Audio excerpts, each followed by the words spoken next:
Hey guys, how's it going and welcome back. Well, we're going to do another yet camera test with our new Canon T8i. This is going to be in 1080p at 30 frames per second. I thought about doing the 60 frame per second setting, but then I thought 30 to 60, visually, probably not a whole lot of difference there. And you could probably guess the results in between anyway. 60 frames per second is definitely going to be a little bit more better, right? So let's do the 30, and then I want to try another video where we're going to do 720p, of course, because that's the lowest setting on the camera, other than a 1080p light, okay, which, I don't know, we'll see. But I gotta tell you, I'm really enjoying this camera so far. I talked to a guy at Walmart, actually yesterday when I was there, who's been doing DSLR cameras for well over 10 years in his own hobby, right? And he's got the T7, which is fairly much identical in many ways to this one. And he was telling me about a setting I could do, because I talked to him about the focus issue I have, right, with autofocus. Unfortunately, we didn't talk about the autofocus movie. We talked more about the picture thing, and we just got caught up in the conversation. And then, of course, a customer needed his help, so it's like, oh man. And then I forgot, like, you know. So I guess I got some reading to do through that 700-page manual, because there's also supposed to be a way to do the same thing on the movie mode, and I'm still researching that. The thing is I don't mind the autofocus deal, as long as it can keep my foreground and my background completely crisp and clean and sharp, right? I don't like the whole thing where you get one world or the other. I want the best of both worlds. So right now I'm using the manual focus, which gives me the best of both worlds. But you know, your manual focus can get knocked out on you, and that can be a real pain in the butt, right? So autofocus, kind of handy, right?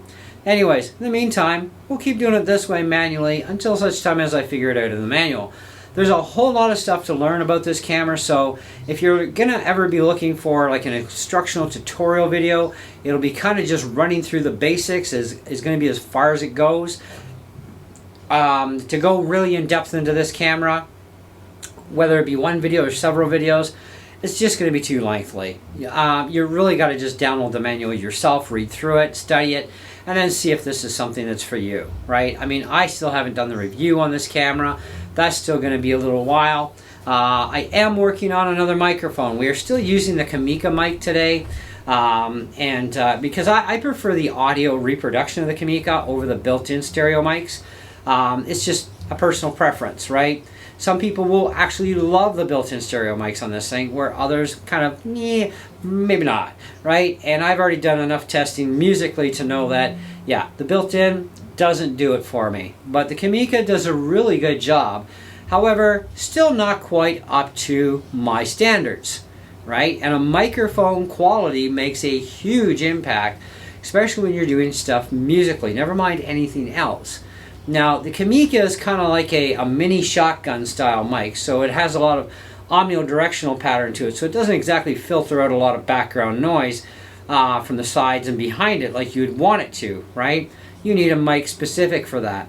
So I was checking around at some mics yesterday at Long & McQuaid, because they do carry DSLR mics. In fact, they're the only ones in North Bay that actually carry DSLR mics. I mean, even Best Buy doesn't have them, so at least not in the store. Probably online, but I didn't bother, because it's kind of like, well, as much as I'd like to see it before I actually buy it, let's check out videos too. And of course, ordering from Best Buy, it's a lot more time consuming. So I thought, well, let's go back to Long McQuaid. So the one guy that I deal with there, he gave me the idea of a Sennheiser one. Unfortunately, omnidirectional, not good for my purposes, okay? Even the reviews stated that. And it's like, well, okay, so what other options we got?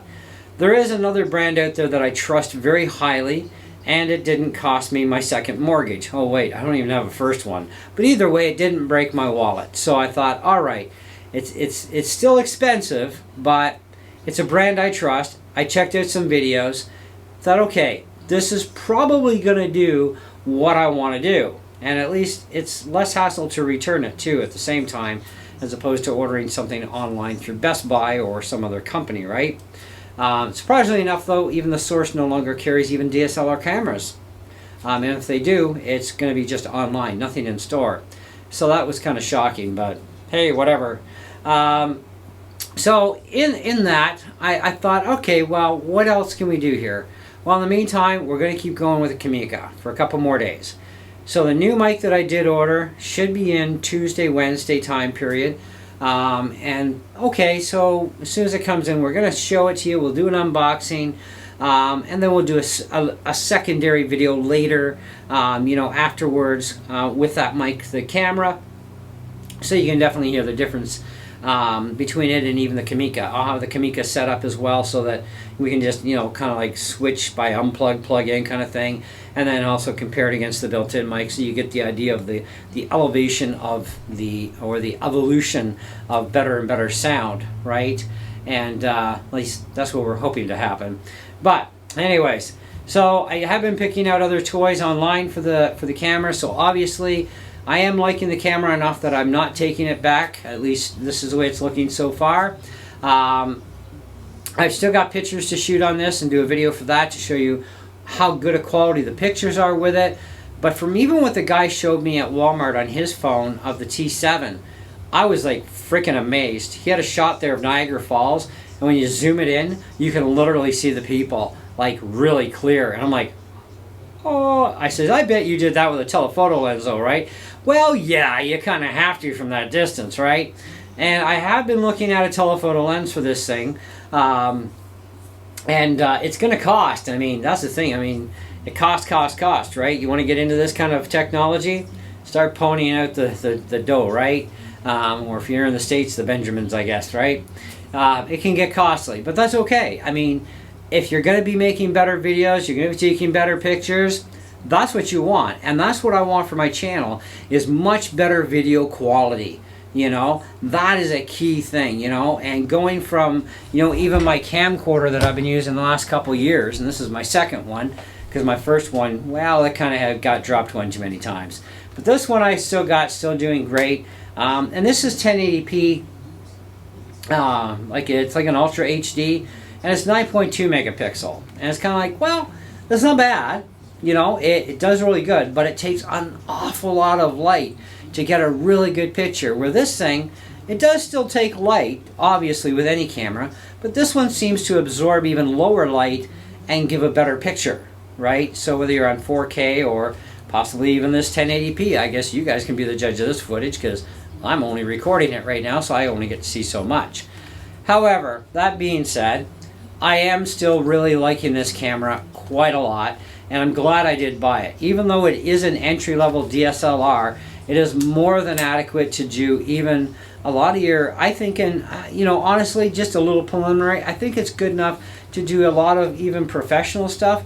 Maybe not on the super high-end level, but certainly getting up there. I mean, it's a good camera, and this isn't even mirrorless.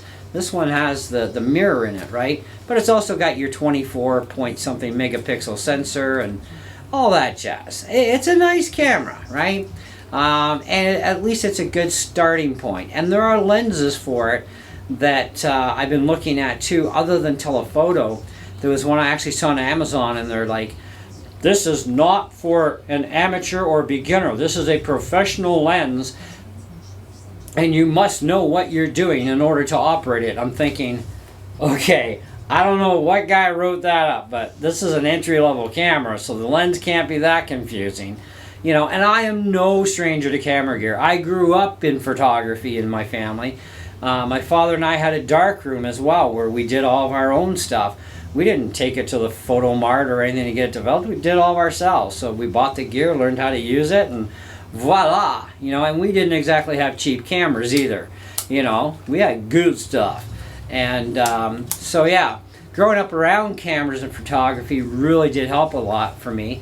And it's really, even as a hobby, it's kind of great to get into. Nowadays, technology, of course, we're not developing film anymore, or anymore so much anyhow. It's more, everything's the digital age, right? So it's kind of like, it's there, and no need for chemicals, no need for a darkroom, no need for an enlarger, color one, or whatever, right? No need for any of those goodies. You just snap your shots and copy in your computer, and voila!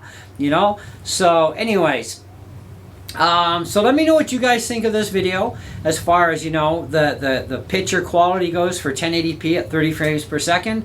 I do look forward to hearing your comments as well, and definitely looking forward to that new mic I ordered. It's from what I can tell, it should do exactly what I need it to do. And it's going to look kind of really boss on the camera too. I think I picked out pretty good on this microphone, even though I hadn't wanted to buy one because it did cost me. But I think it's going to be worth the money. At least we're crossing our fingers, anyways. If not, then that means I got to go to the next level up from this one, and that I really cannot justify the expense. So there's got to be a stopping point that even I have to be satisfied with.